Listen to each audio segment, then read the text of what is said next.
Another one of those really interesting things, you can see how thin I can make that go.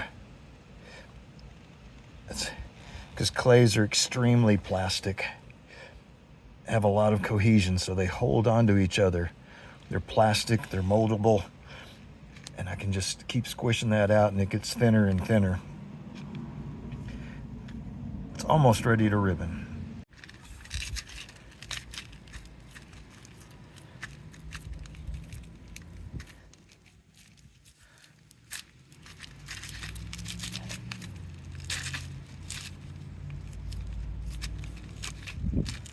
All right, I've got the aggregates worked out.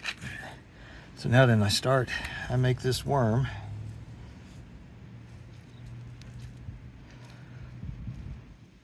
Give me a starting place. Even notice the worm itself can be really long. And then I squeeze and move. And I'm gonna keep doing that until it falls over by its own weight.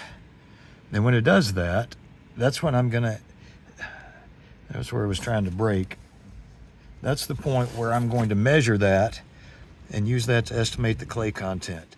So the first one is about, there's 1, 2, 3, 4. Now with my finger, what I've done this a lot, so I've got it kind of estimated that's about 20%, and so about 30%, about 40%. So this is more than 40% clay in this one.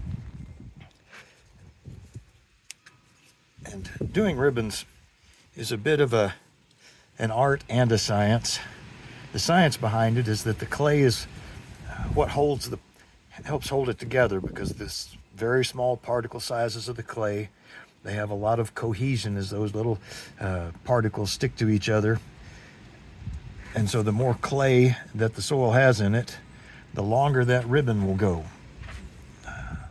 20, 30, 40.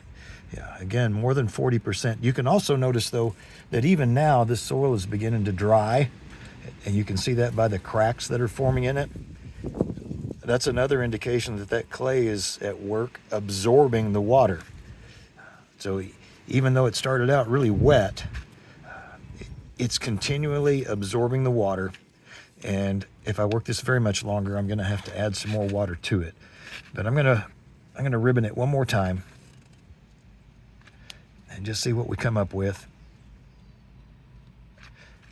And again, breaks off about that same spot, 20, 30, 40, more than 50% clay, I think, in this one.